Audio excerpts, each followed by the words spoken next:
Open your refrigerator, a cold soda, yogurt, leftover pizza, fruit from the other side of the planet.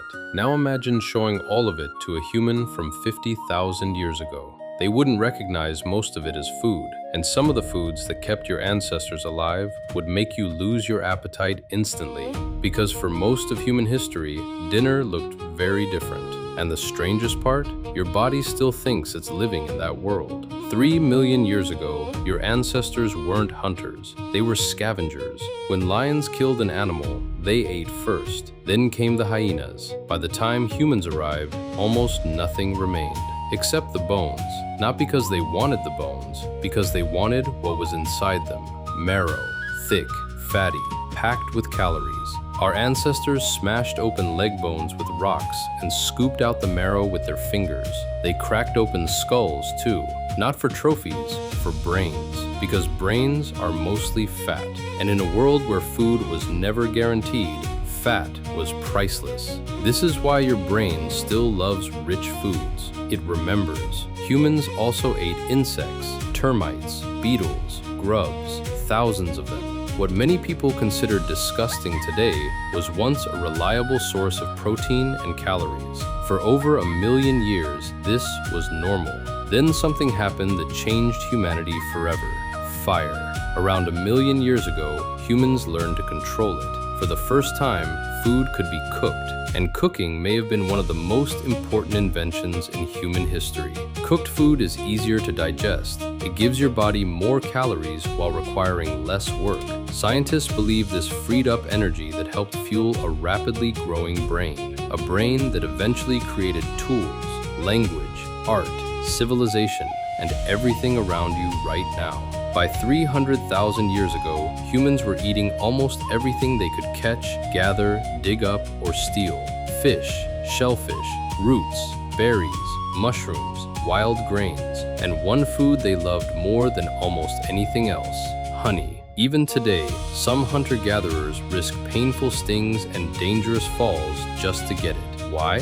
Because honey is one of the richest energy sources in nature, and your brain is still programmed to crave it. The problem is that modern food learned how to exploit that ancient program. Your ancestors searched for sugar. You buy it. Your body can't tell the difference. As far as your brain is concerned, a donut and a wild honeycomb are speaking the same language. But sugar wasn't humanity's only obsession. There was meat. A single large animal could feed an entire group for days, maybe weeks. That meant less time searching for food and more time raising children, building tools, and sharing knowledge. Every craving you have today exists because it helped someone survive. But there is one part of this story most people never hear. In a cave in England called Gough's Cave, archaeologists discovered human skulls carefully shaped into cups. Human bones had been cracked open exactly like animal bones. At first, researchers assumed starvation, but there was a problem. The cave was full of animal remains. Food wasn't scarce. This wasn't survival. It was deliberate. And Gough's Cave isn't the only example. Similar discoveries have been made across Europe. For reasons we still don't fully understand, humans occasionally ate other humans. Not because they had to, because it meant something. And somehow, the story gets stranger.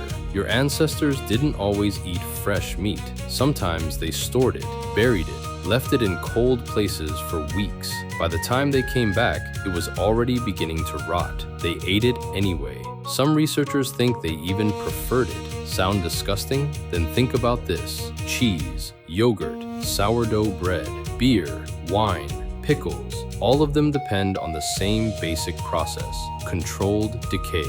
The difference between fermentation and rot is often smaller than we'd like to admit. Your taste for fermented foods may be far older than you think. And this brings us to something fascinating. Every craving you have today has a history.